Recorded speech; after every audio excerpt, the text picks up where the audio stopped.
ሐዋርያት ሥራ ምዕራፍ 20 ከቁጥር 22 እስከ 23 በጌታ በኢየሱስ ክርስቶስ ስም ቃሉ እንደዚህ ይነበባል። አሁንም እነሆ እኔ በመንፈስ ታስሬ ወደ ኢየሩሳሌም እሄዳለሁ።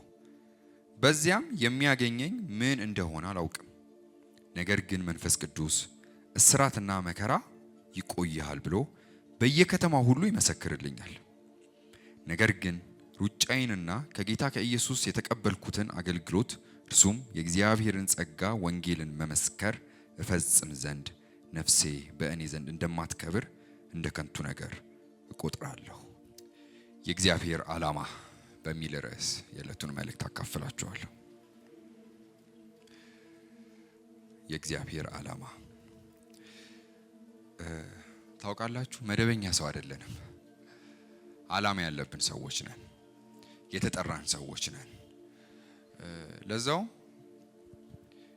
የሆነ ውስንነት ያለው አካል ሳይሆን የምድር ሁሉ ፈጣሪ እርሱ እግዚአብሔር በእኛ ያኖረው ዓላማ አምላክ በእኛ በኩል ሊፈጽም ያለው እንዲህ አይነት ምርጥ የእግዚአብሔር ሰዎች ነን። ሰው የተፈጠረው ለእግዚአብሔር ዓላማ ነው። ከውድቀት በኋላ እንኳን እግዚአብሔር በልጁ በኩል ሲያገኘን እንደገና ለዓላማው ነው።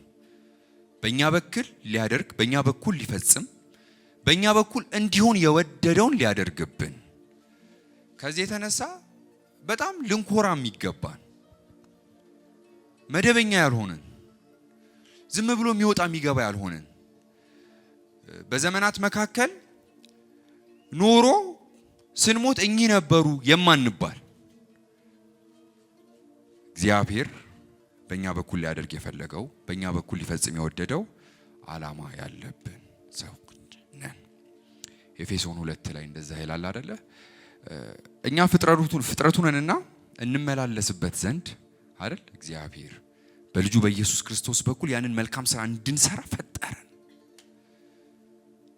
ማለት የተፈጠርንበት ዓላማ አለ ማለት ነው። ዳግም ውልደታችንም ልጁ ከመሆን ባሻገር ደግሞ ይሄ አባት የሆነን አምላክ በልጆቹ በኩል ሊያደርግ የፈለገው እውነት የእግዚአብሔር ዓላማ ያለብን ሰዎች እንደዛ ይላል ኢሳይያስ ላይ። ከሩቅ ምድር ዓላማዬን የሚፈጽሙልኝን እጣራለሁ አለ እግዚአብሔር። የምጠራቸው ሁሉ ዓላማዬን ይፈጽሙልኝ ዘንድ ነው። እጣራለሁ ከሩቅ ምድር እና ምን ገረመ አትሉኝም? ይሄ እግዚአብሔር ዓላማ የሚፈጸም ዓላማ ነው። እግዚአብሔር በእኛ ያኖረው በእኛ እንዲሆን የፈለገው በእኛ በኩል እንዲከናወን ያሰበው የዓላማው ያ ተግባሩ የሚፈጸም መሀል ላይ የሚቀር ያልሆነ ከሁኔታዎችና ከነገሮች የተነሳ የሚለዋወጥ ያልሆነ ለዚህ ዓላማ ሲጠራንም ራሱን መሰረት አድርጎ ሲፈጽመው በክንዱ ከዚህ የተነሳ ከሁኔታው ከነገሮች ከጊዜያት የተነሳ የሚለዋወጥ ባህሪ የሌለው አምላክ ስለጠራን ከሩቅ ተጠርተናል ዓላማውን እንፈጽም ዘንድ። እኛ አባቶች መጽሐፍ ቅዱስ ላይ የምናውቃቸው የተጠቀሱልን ነቢያት፣ አገልጋዮች እነዚህ ሁሉ የምንጓጓላቸው በእነርሱ በኩል እግዚአብሔር ያደረገው ደግሞ በእኛ እንዲሆን የምንፈልገው መሻት የጓዳ ጩኸት ያለብን እነዛ ሁሉ እግዚአብሔር ያደረገባቸውና በእነሱ በኩል የፈጸመው ዓላማ በእኛ እንዲሆን የምንፈልግበት እውነት አንድ ቅድመ ሁኔታ አለው፣ መታዘዝም ይባል። ይሄ እግዚአብሔር የሚፈጸምን ዓላማ በእኛ ቢያኖርም የኛን የመታዘዝ ምላሽ ይፈልጋል። አባቶች በሙሉ እግዚአብሔር ፕሮግራሙን የፈጸመባቸው በመታዘዛቸው በኩል ነው። ታውቁት አባቶች ኢየሱስ እንኳን ያንን ፕሮግራም የፈጸመው ያንን ተልእኮ ያደረገው መታዘዙን ለአባቱ ሰጥቶ በመታዘዝ በኩል የሚፈጸም አንድ የምንወዳት ቃል አለች አይደለ? ዮሐንስ ወንጌል ምዕራፍ 21 ላይ ተጠቀሰ። ኢየሱስ ክርስቶስ ከኔ በላይ ታደርጋላችሁ ያለው በጣም መሻቶቻችን ነው። በዚህ ምድር ከኖርን አይቀር በሙላት እግዚአብሔር በእኛ እንዲገለጥ እንፈልጋለን። መታዘዞቻችንን ግን እንከለክለዋለን። እድሜ እንድናስቆጥር አልተጠራንም። የሚፈጸም ዓላማ ኖሮብን እንጂ ለሚያየን አይደለም። የሚፈጸም ዓላማ እንዲሁ ዓላማ እንኳን ቃል የተገባልን አንመስልም። የሚገርመው ግን የሚፈጸም ዓላማ ያለብን ሰዎች በምንም ሁኔታ ውስጥ ብናልፍ የምናልፍባቸው የህይወት ምዕራፎቻችን በእኛ ሊፈጸም ያለውን ዓላማ የሚያብራሩ አይደሉም። በእኛ ሊፈጸም ያለውን ዓላማ ያብራራው ራሱ አምላክ ነው። የዓላማው ባለቤት ነውና ከሁኔታ ከነገሮች የተነሳ የሚብራራ ዓላማ በእኛ አልኖርም። እግዚአብሔር በልጁ በኩል የሰጠን እንጂ።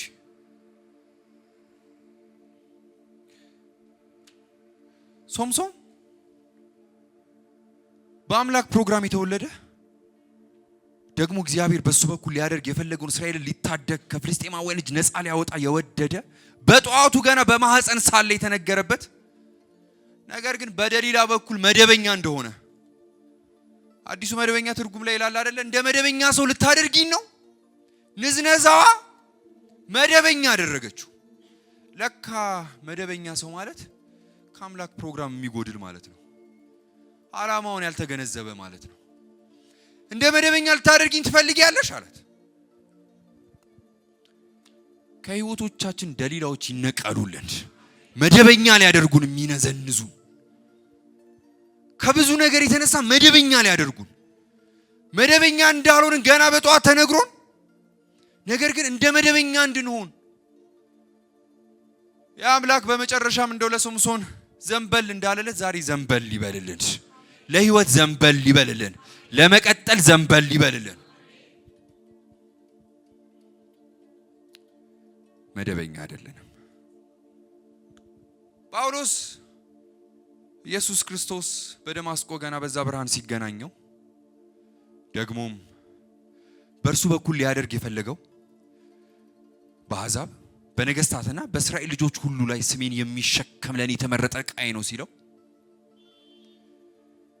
በሚያልፍበት መከራ ሁሉ እንዴት እንደሚያከብረው ጭምር ለሐናንያ እየነገረው ከዚህ ሰምቶ የጀመረ በሚያልፍበት የህይወት ምዕራፎቹ በሙሉ ህይወቱን የሚቃኘው በጧቱ ደማስቆ ላይ በሰማው ቃል ደማስቆ ላይ በሰማው የአምላኩ ድምጽ ያንዳንዱ የሚያልፍበት የህይወት ምዕራፉ ሲናገርን ሲመሰክርም ደማስቆ የተገናኘኛል እያለ የጳውሎስ ህይወት የሚብራራው ደማስቆ ላይ በተነገረው የአምላክ ፕሮግራም የኢየሱስ ክርስቶስ ዓላማ የህይወቱ ቅኝት ከዚህ የተነሳ ነው። በህይወቱ ምንም ቢደርስበት ምንም ቢያልፍ በየትኛውም ልክ ቢመላለስ ጳውሎስ አንዴ ደማስቆ ላይ ተብራርቷልና ሊሰግዱለት ቢፈልጉ ልብሱን እየቀደደ ፊታቸውን ወደ ጌታ ዘወር ያደርጋል። ሞተ እስኪባል ድረስ ቢደበደብና መከራ ቢደርስበትም አራግፎ ለተጠራለት ይሮጣል።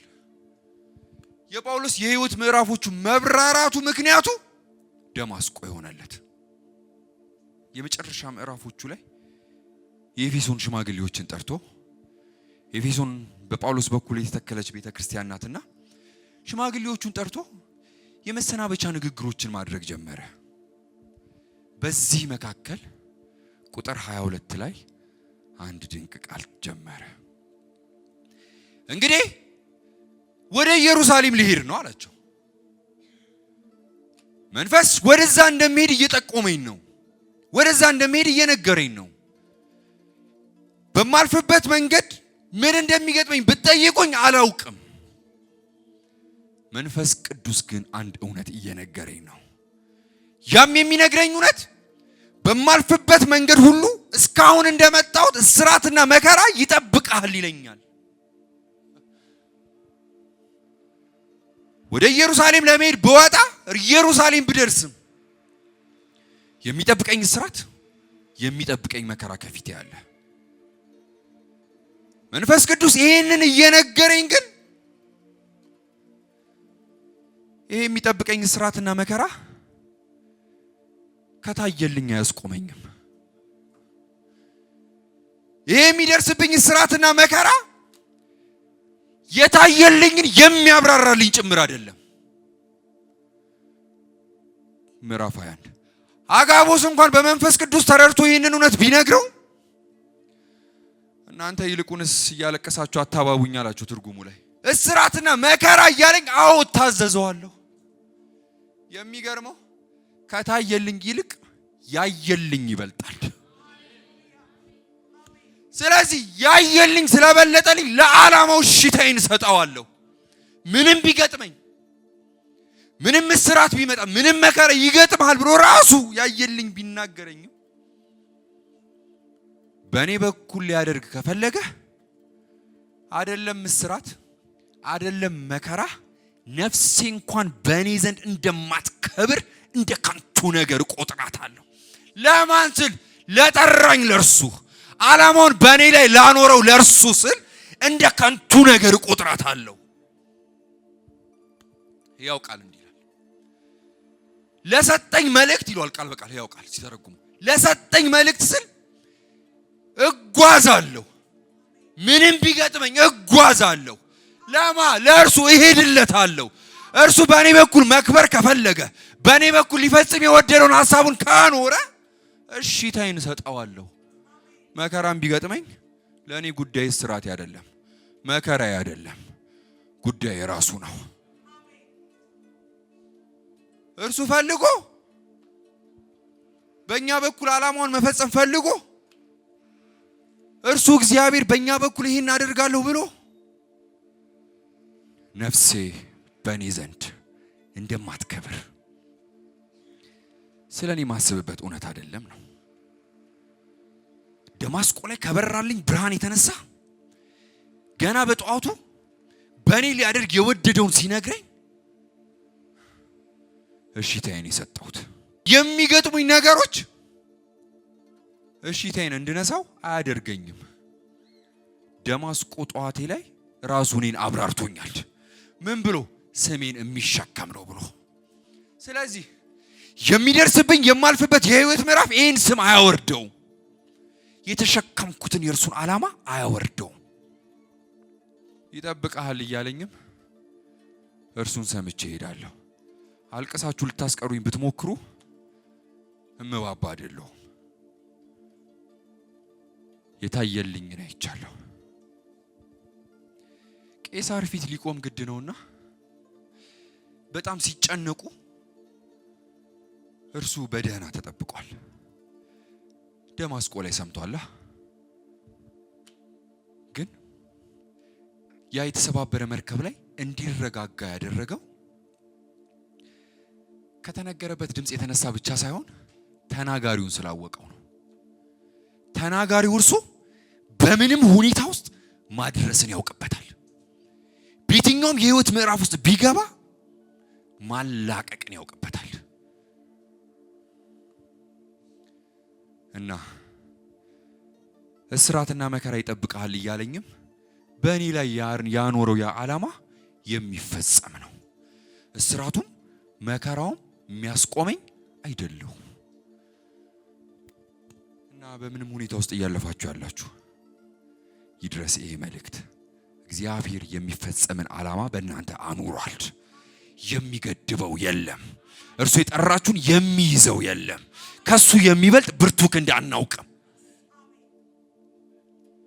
እስራትና መከራም እየጠበቃችሁ እያለቀሳችሁ አይገርምም ትደርሳላችሁ። ያየላችሁ ጋር ትገባላችሁ። በእናንተ በኩል ሊያደርግ የወደደውን ዓላማ ካኖረባችሁ በእውነት ያደርገዋል። በምንም ሁኔታ ውስጥ ማሳለፍን ያውቅበታል። ብቻ ዛሬ እሺታዎቻችንን እንደገና እንሰጠዋለን። ምንም እየገጠመን ምንም ውስጥ እየሆንን እንባ ይታበሳል እላችሁ አልቆምኩም። ያብሳል አምላካችን። ጥያቄ ይፈታል፣ ደህና ያደርጋል። ከሱ በሚበልጥ ልክ ግን በተሰባበረ ማድረስን ያውቅበታል። በመከራ ውስጥም ማስኬድን ያውቅበታል። የዓላማው ባለቤት እርሱ ነው። ያየልን ጋር ያደርሰናል። እኛ የተብራራ ነው ካኖረብን ዓላማ የተነሳ እንጂ ምድር በምትሰጠን አይደለም። እና ምንም እየሆንን እንደርሳለን። እግዚአብሔር በእናንተ ላይ የከበረ ዓላማ አለው። በእናንተ በኩል ሊፈጽም ያለው፣ በእናንተ በኩል ሊያደርግ ያሰበው፣ በእናንተ በኩል ይሁን ያለው በእውነት የሚገርም የሰማይ ፕሮግራም ያለብን ሰዎች እንዴ! አይገርምም እንዴ? እግዚአብሔር በእኛ ላይ ዓላማ መኖሩ፣ በእኛ በኩል ሊያደርግ የፈለገው ነገር መኖሩ፣ የሚታዘዙለት የሚንቀጠቀጡለት እነዛ መላእክት እያሉ ይህንን የምስራች ቃል በእኛ በኩል ሊያደርስ መውደዱ፣ ለኛ ብቻ ይህንን ቃል መስጠቱ አይገርምም?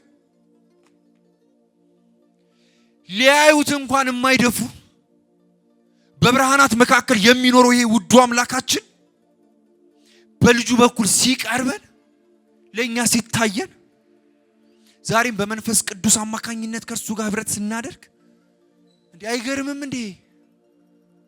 በእናንተ በኩል ልስራ፣ በእናንተ በኩል ይህንን ላድርግ፣ በእናንተ በኩል ልፈጽም ሲል በውዴታ የሆነ ፕሮግራም እንዴ! መንግስት መጥቶ በዚህ በኩል መንገድ ላልፍ ነው አስፋልት ልሰራ ነው ብል እንዴ የህንጻው ባለቤት ያፈርሰዋል። መንግስት ነው የጠየቀው። ይሄ ነገስታት ንጉስ እኮ ነው በእኛ በኩል ሊሰራ የወደደው። እሺታዎቻችን መፍረስ ያለበት ይፈርስለታል፣ መወገድ ያለበት ይወገድለታል፣ ያልወደደው ከኛ ከልባችን ይርቅለታል። ብቻ እርሱ ይውደድ እንጂ፣ ብቻ እርሱ ይፈልግ እንጂ፣ እርሱ ብቻ በእኛ በኩል ይለፍ እንጂ።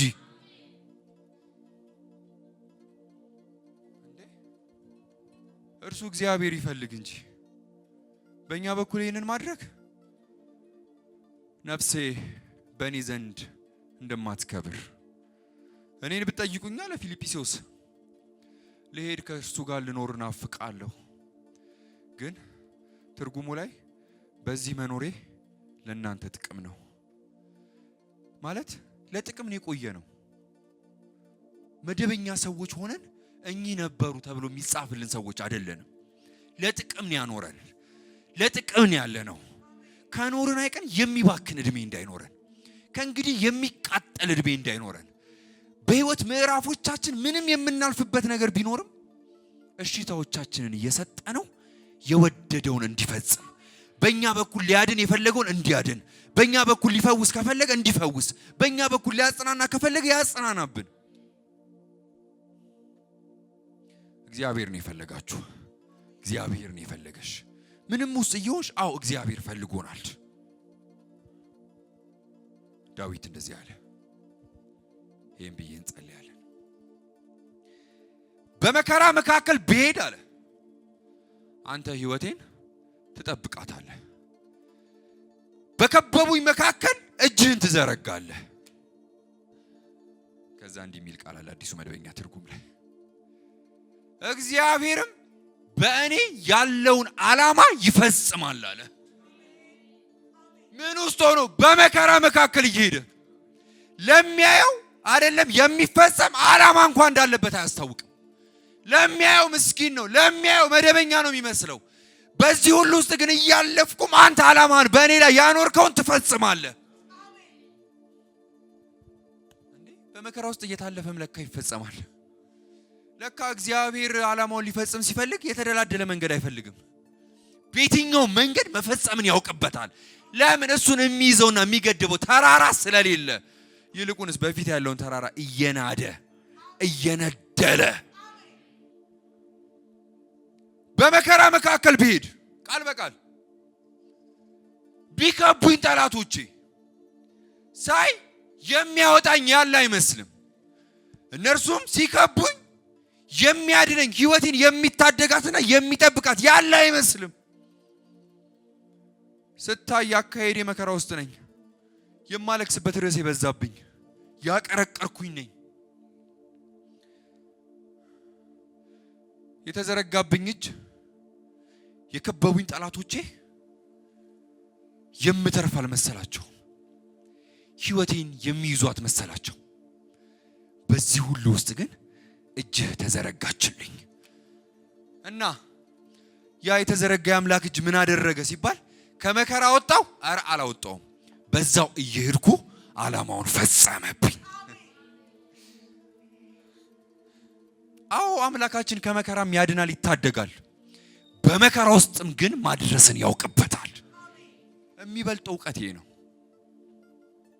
እያለቀሱ መሳቅ ምንድነው ያገሬ ቢል እያነቡ እስክስታ እንደሚሉት ከውስጥ ከነፍስ የሆነ ደስታ የተሞላበት እያለቀስን መድረስ እንችላለን። በመከራ መካከል ይሄ እግዚአብሔር ግብ እንድንመታ ማድረግን ያውቅበታል።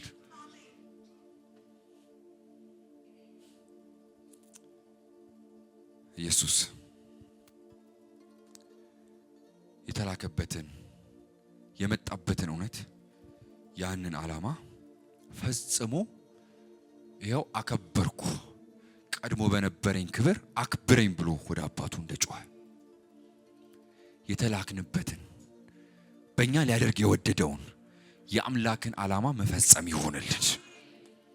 እሺታዎቻችንን መስጠት በየትኛው መከራ ብናልፍ በየትኛውም የምናለቅስበት ርዕሶች ቢበዙ በምንም ነገር ውስጥ ጥያቄ ጓዳችን በጣም ቢጎድል ሸለቆ ባይሞላ ተራራው ቢበዛብን ቢበረታ ብንደክም በምንም ሁኔታ ውስጥ ግን የሚገርመው ዓላማ አለብን።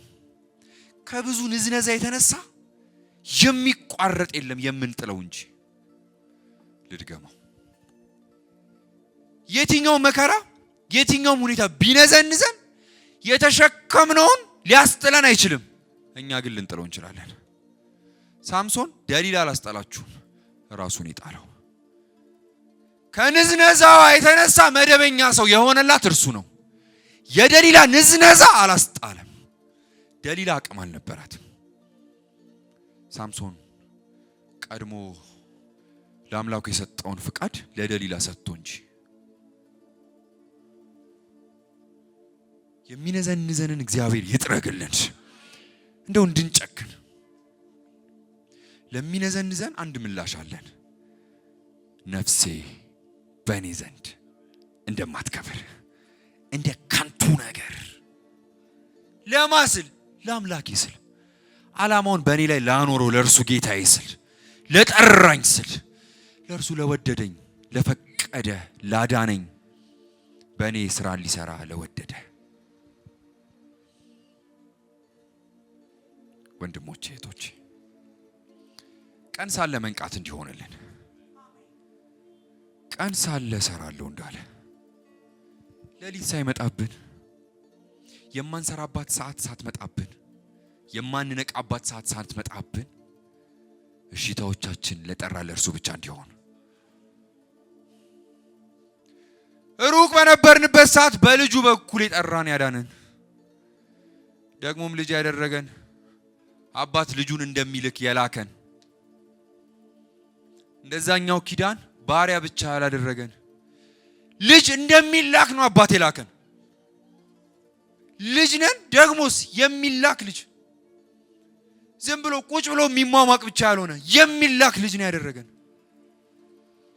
እኛ ልጆቻችን ተምረው አይደል ለተማሩት እውነት ደግሞ እንዲሰሩ ወይ አንዳች ነገር እንዲያደርጉ እንደሚለቀቁ እንደዛ ለጠራን ደግሞም ጠርቶ ልጅ ብቻ ላላደረገን ፕሮግራሙን በእኛ ላኖረብን ላስተማረን ላሳደገን ለእርሱ እንድንበቃ በእኛ በኩል የሚፈጸም ብቻ እንዲሆን ለነዝናዞቻችን ምላሽ ላንሰጥ ምንም እስራትና መከራ ቢጠብቀኝ ጉዞዬን እቀጥላለሁ፣ እያለቀስኩ እቀጥላለሁ። የሚገርመኝ ጳውሎስ ይህንን ብርሃን ከተገናኘ ጊዜ ጀምሮ ህይወቱ ላይ የጎላ የሚታይ ነገር ቢኖር መከራው ነው። በእያንዳንዱ እውነቱ ስፔሻሊ ሁለተኛ ቆሮንቶስ ስለራሱ ያብራራበት ሐሳቦች ላይ ያሳለፈበትን ምዕራፍ ያሳለፈውን መከራ እዛ ላይ አይደለ የሞትን ድምጽ እንኳን እስኪሰማ ድረስ የፈራበት እውነቶች በዚህ ሁሉ ውስጥ ግን የያዘውን ይዞ ሞተ ሲባል እንኳን አራግፎ ለዓላማው እንደሚነሳ